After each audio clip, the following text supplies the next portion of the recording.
Bonjour chers frères et sœurs qui aimaient Dieu, qui avaient confiance dans le Rédempteur et le Sauveur du genre humain, dont on célèbre dès demain la nativité. Alors je voudrais parler de la personnalité d'Abraham, qui a reçu le titre de le père de ceux qui ont la foi, le père de la foi pour toutes les nations. Parce qu'il a été dit qu'en Abraham, toutes les nations de la terre seront bénies, notamment celles qui vont donner leur vie au Seigneur Jésus-Christ, qui vont croire en Dieu. Alors, la personnalité d'Abraham, il y a beaucoup à dire sur la personnalité d'Abraham. Anciennement, le nom d'Abraham, c'était d'abord Ben Terah. Dans la Bible, il est dit Abraham d'abord, mais non. Le premier nom d'Abraham, c'était Ben Terah. Ben Terah qui veut dire le fils de Terah. Son père s'appelait Terah. Et il est dit dans la Bible qu'il vient de Our. Non. Il vient de Our en Chaldée. Non, Our n'est pas en Chaldée. Our est à Sumer. Our, c'était dans le pays des Sumériens, qu'on appelle les Samourous, qui étaient dans un pays de Noirs. Les Noirs étaient beaucoup plus au sud des confluents du Tigre et de l'Euphrate. Maintenant, les Chaldéens, ils étaient au nord. Ils étaient au nord des territoires de Sumer. Voilà. Donc, Abraham va quitter, parce que les Chaldéens, parce qu'Abraham, il est Chaldéen en fait. Il est Chaldéen. Les Chaldéens, ce sont des peuples sémites. Ce sont des peuples sémites, tout comme les Amoréens, tout comme les Arabes. Voilà, ceux-là, ce sont des peuples sémites. Voilà. On les appelle sémites par rapport à leur langue, à la langue qu'ils parlent. Maintenant, quand il va à Our, ça c'est à Sumer, ça. C'est chez les Samourous ou les Sumériens, un pays de Noirs. C'est là qu'il va prendre maintenant le nom d'Abraham. Voilà, il va prendre maintenant le nom d'Abraham. Ce ne sera plus Ben Terah, mais ce sera Abraham. Vous voyez, donc il y a eu une évolution. De Ben Terah, fils de Terah, maintenant c'est Abraham. Voilà. Bon, comment on peut traduire Abraham? Il y a Ab, qui veut dire père, et puis Ram. Ça renvoie, disons, à Resh, la parole, mais aussi la lumière, et puis à même l'eau. Voilà. Père de la lumière et de l'eau. Père de la lumière et de l'eau. De Ben Terah, il prend le nom d'Abraham. Père de la lumière et de l'eau. Maintenant, quand il va faire la rencontre de Yahvé, c'est là que ça va devenir Abraham. Mais quand on dit Abraham, ça veut dire le père. Comment ils ont dit ça là même? Comment ils ont traduit ça? Abraham, ils ont dit le père des nations. Non. En fait, c'est Abba Raham ou Rahom. Raham, ça veut dire miséricorde en fait. Ça veut dire miséricorde. Raham, ça veut dire miséricorde. En ce moment-là, il devient le père des miséricordes. Le père de la miséricorde. Il y a une grande évolution.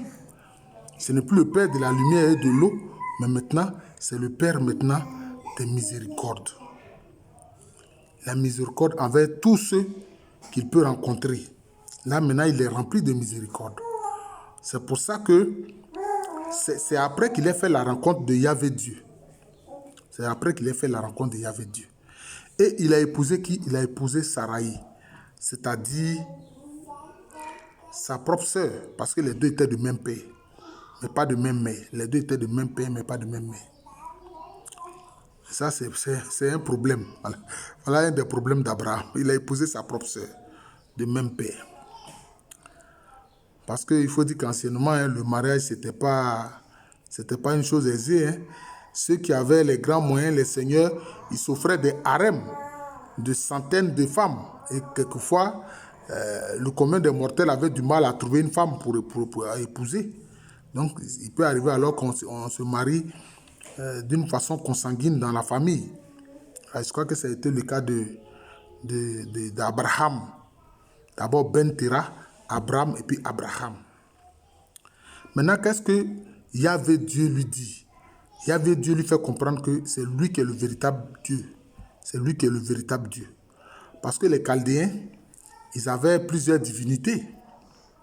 Ils avaient plusieurs divinités. Voilà. Et chacune de ces divinités avait pour titre Baal. Baal qui veut dire simplement maître. Voilà. Donc chacune de ces divinités était des maîtres pour eux. Hein? On a vu notamment, ce sont les Chaldéens qui vont créer le royaume de Babylone, qui va devenir ensuite l'empire de Babylone quand ils vont conquérir d'autres populations, hein, qui sont d'autres cultures. Vous voyez, hein? Ils avaient Marduk, ils avaient plusieurs divinités. Ils avaient plusieurs divinités. Alors maintenant que Yahvé lui apparaît, et Yahvé lui dit qu'il est le vrai Dieu. Maintenant, qu'est-ce que le vrai Dieu lui dit? Quitte ton pays, quitte ta parenté, quitte la maison de ton père et mets-toi en chemin pour aller vers le pays que je t'indiquerai. Mets-toi en chemin. Mais est-ce que Abraham va obéir comme il faut à ce que Yahvé a dit? Yahvé a dit, sépare-toi de ton pays, sépare-toi de ta parenté, sépare-toi de la maison de ton père. Mais quand lui il va, qu'est-ce qu'il fait? Il prend son neveu Lot. Il va avec son neveu Lot. Peut-être que son neveu Lot avait déjà une femme. Voilà. Donc, en fait, il ne s'est pas séparé de sa parenté. C'est vrai, il a quitté son pays, il a quitté la maison de son père, mais il n'a pas quitté sa parenté, puisqu'il va avec Lot. Or, Dieu lui avait dit, Yahvé lui a dit, non, il faut te séparer même de ta parenté pour aller vers le pays que je vais t'indiquer.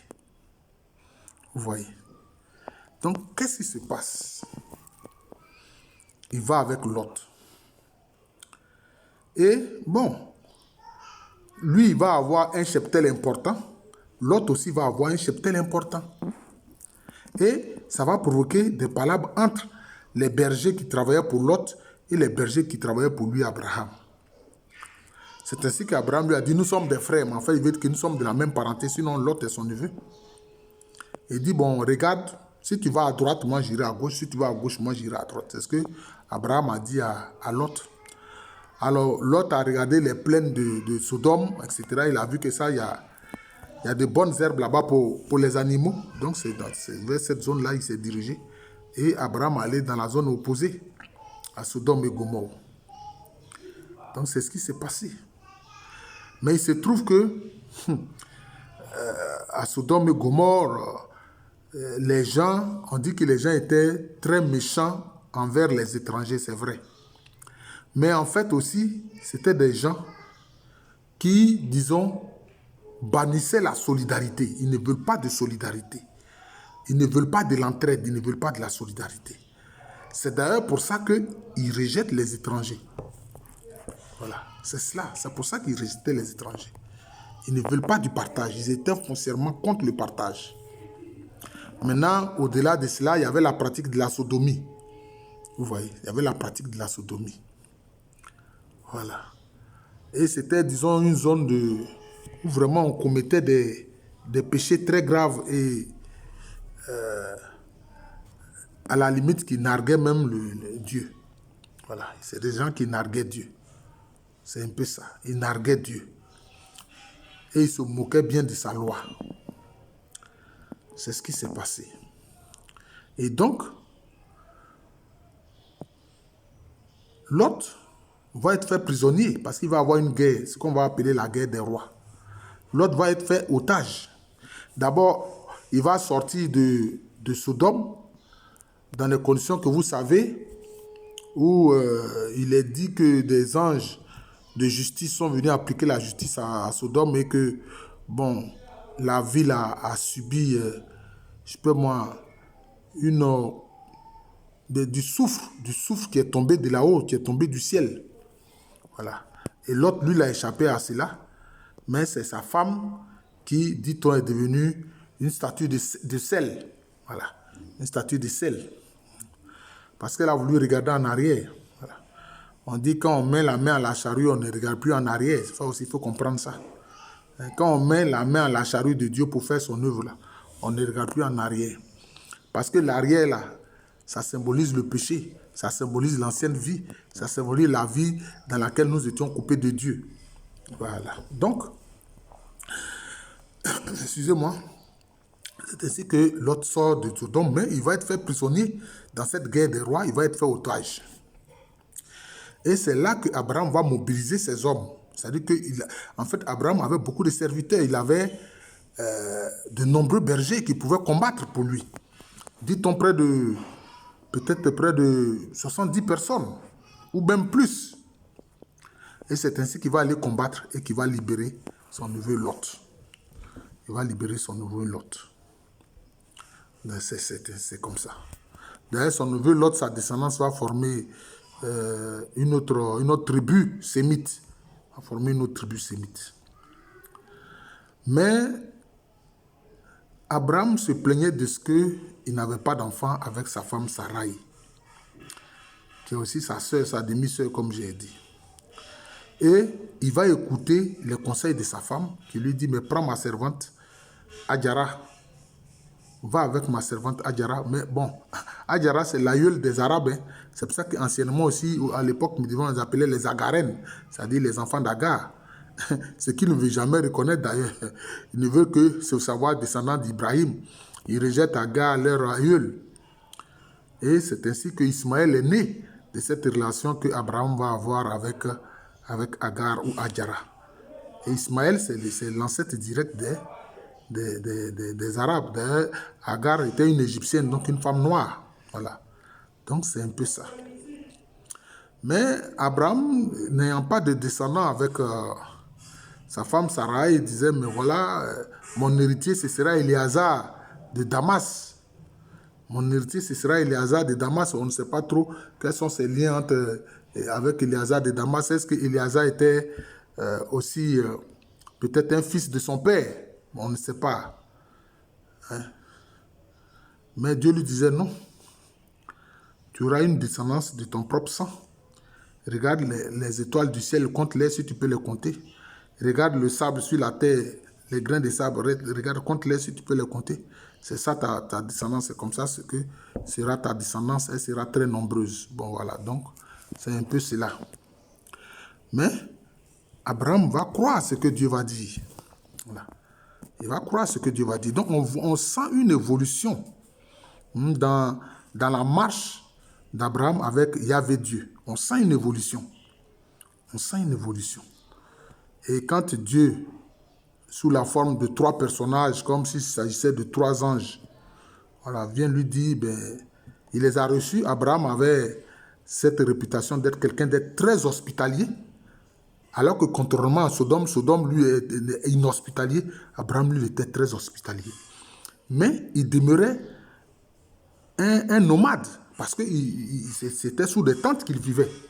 Il vivait sous les tentes avec, je peux dire, ses serviteurs et puis sa famille. C'était comme ça. Voilà, on dit, mais ces 3-là, on dit, bon, voilà, Abraham les a reçus.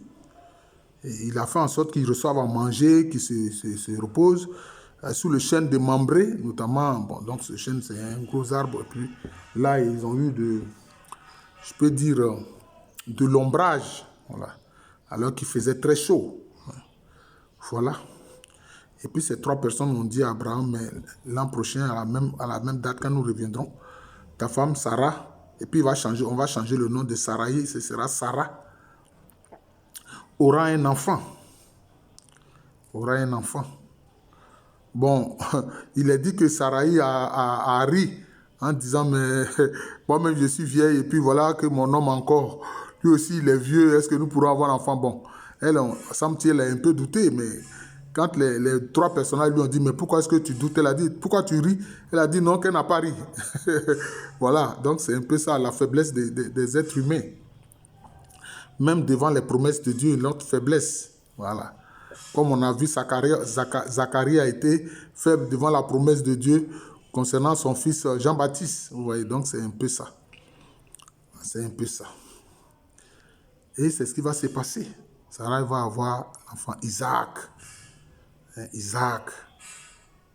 On dit Isaac, ça veut dire rire de satisfaction devant ce que Dieu a donné. Mais Isaac aussi, ça vient d'Ishak, ça veut dire l'amour. Voilà, ça veut dire amour aussi, ce nom. Ce nom existe sous la forme de Ishak. Il dit amour. Et ça veut dire amour, voilà.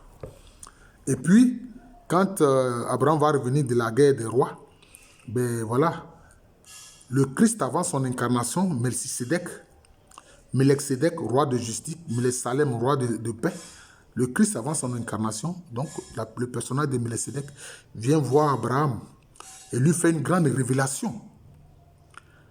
Il va lui offrir le pain et le vin qui préfigurent de notre Eucharistie, du corps et du sang de Jésus-Christ.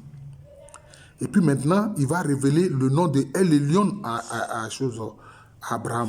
Parce que Melchizedek, il faisait le sacrifice vis-à-vis de Dieu, devant Dieu, et il adorait et vénérait Dieu sous le nom de El Elyon, c'est-à-dire le Très-Haut.